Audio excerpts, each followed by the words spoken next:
Welcome to the Sent from Disneyland podcast. Here age relives fond memories of the past. If it's your first time joining us, welcome. On this podcast, we'll take a journey into the past and explore Disneyland and Disneyland history with mementos, snapshots, and postcards sent from Disneyland from 1955 to the present. The postcards from this episode will be viewable on Instagram at Sent from Disneyland or on my website, sentfromdisneyland.com. Today I'm starting off by thanking my patrons from patreon.com. You can join in and receive mail from my desk or for my trips to Disneyland. I'm currently working on some new patron benefits. Patrons can sign up for as little as $1 per month. Special thanks to Random Olive, the first patron to this podcast, and to the e-ticket patrons Tania, Eric Daniels, Monica Seitz Vega, Joe Gamble, Scott Booker, Russ Romano, Michael and Christina Cross, Mary Henderson, and Sheila Harry. C-ticket patrons Serious Inquiries Only, Debbie Weinstein, Jennifer Schneep, Ruby McDowell, Grace Coate, Scott Cagle, and Ben and Noel Bruning, B-ticket patron The Disney Rewind Podcast, and to the A-ticket patrons Elise Sharp, Zealot Infinity, Claire Voigtlander, Alexis Robles, Maggie and Henry Byers, Angelica Nablock, The All Aboard Podcast, and Ana Fiches de Lectores. I am your host, your post-host Clocky, and today we have 2 postcards sent from Disneyland.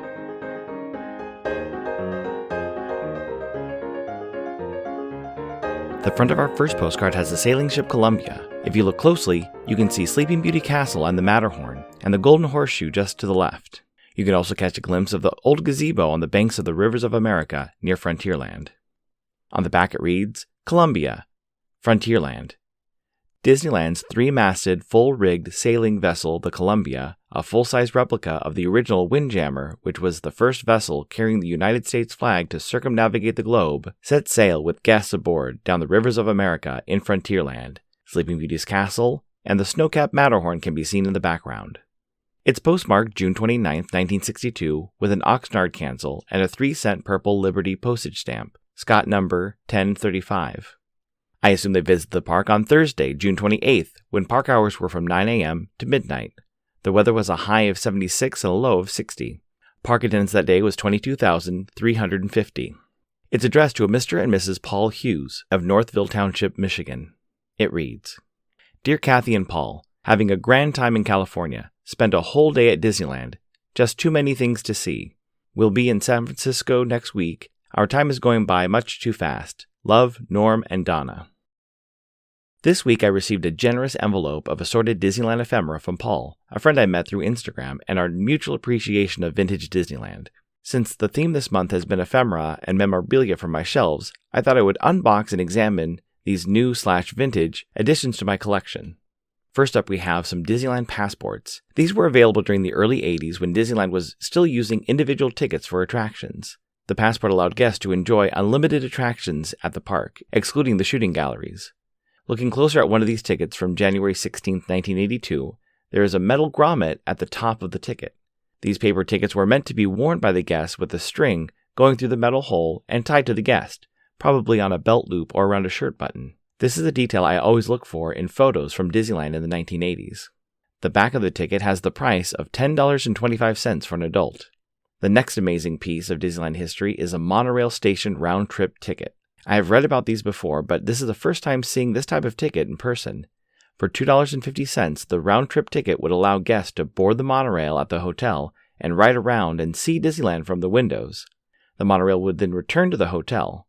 It was a good way to preview the park. This ticket was stamped April 21, 1991, and has a great image of the Mark V monorail passing by one of the Matterhorn's waterfalls.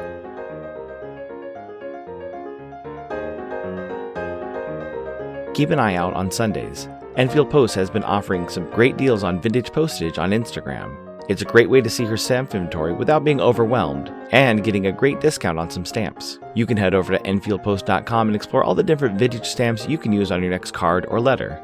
That's ENFIELDPOST on Instagram and enfieldpost.com for your wedding and vintage postage needs. Enfield Post is the official postage stamp sponsor of the Sent from Disneyland podcast.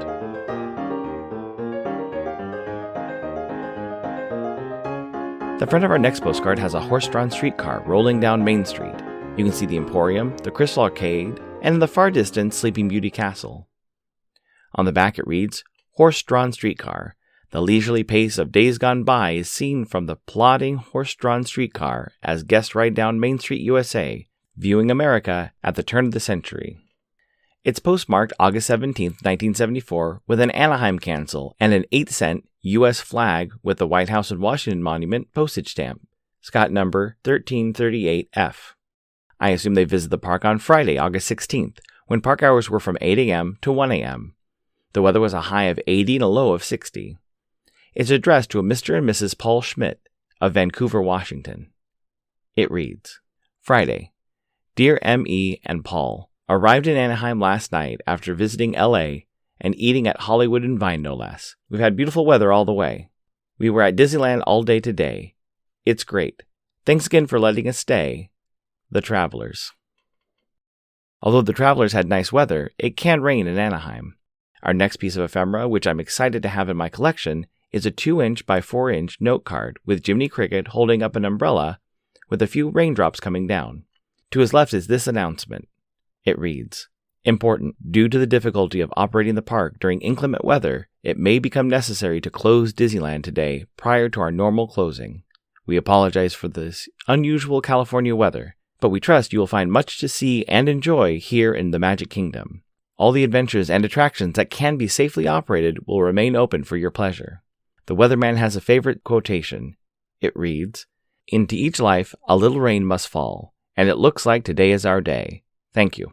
At the bottom of the card is a 1986 copyright notation. These cards would be handed out with park maps when guests enter the main gate or the Disneyland monorail entrance. While there have been some advancements from 1986, presently when it rains at the park, some attractions still close. These attractions include Dumbo, the Teacups, Storybook Land canal boats, and other attractions which are primarily outdoors. And some outdoor attractions do stay open. The rain can make the entire Jungle Cruise feel like a rainforest.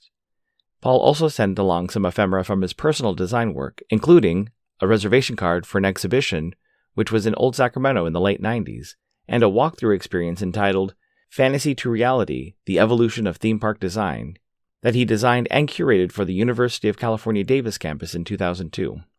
Check out his Instagram at PMN Designs to see some great Disney photos along with some of the projects he's worked on. The pieces mentioned today are just a handful of paper nostalgia I received.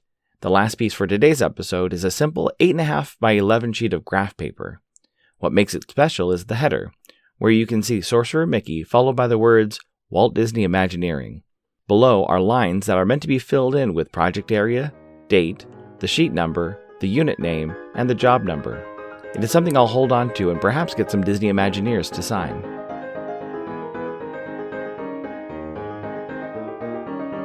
This incoming postcard is sponsored by the Art Throwdown. Art Throwdown, or ATD, is an online craft hour on Instagram, starting at 9 p.m. Eastern, 6 Pacific. This week I was able to catch some of Monday's ATD that's hosted by paper artist Russ Romano. He was still adding detail to his sunflower piece. Then on Thursday, the co-host extended the ATD hour by keeping it on Instagram Live an additional 2 to 3 hours. Each host brings something a little different to each show. I'll list some of the regular hosts, or you can follow Russ Romano 2021 on Instagram. The front of my incoming postcard has pie-eyed Mickey Mouse, following Minnie Mouse on a green background. Below Mickey is the phrase, "What's going on?"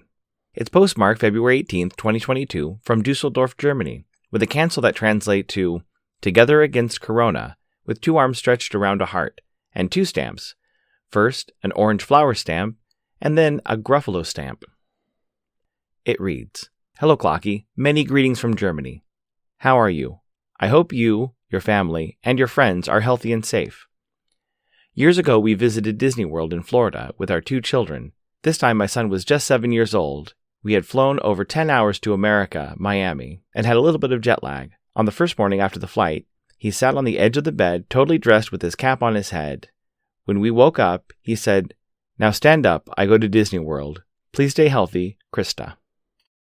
Thank you so much, Krista, for the postcard and great story. One of the more frequent questions I see on Instagram is, are you a rope drop person or a park close person? A rope drop person being someone who wakes up early, gets through security, waits for the gates to open, and rushes down Main Street to the ropes holding guests back for the rest of the park to open.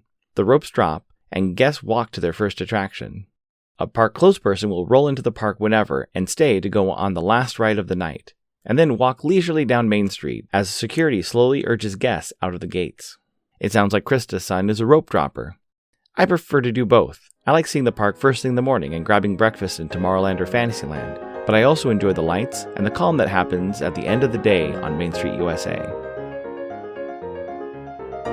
Thanks for listening to Sent from Disneyland. If you enjoyed this podcast, please subscribe and tell your friends. It would be awesome to share your favorite episode. There are over 100 episodes to choose from. It would also help to leave a 5-star rating and comment on whatever podcast platform you use. If you would like to support the show financially, please check out our Patreon page at patreon.com/SentFromDisneyland. You can find me on Instagram and Facebook at Sent From Disneyland, or on Twitter at Sent From Disney. For questions and comments, send me a postcard addressed to Sent From Disneyland, P.O. Box 44, Hood, California, 95639. This podcast is not affiliated with Disney, the United States Postal Service, or any post office or Disney properties. Opinions expressed on this podcast belong to its host and guests of the Sent from Disneyland podcast.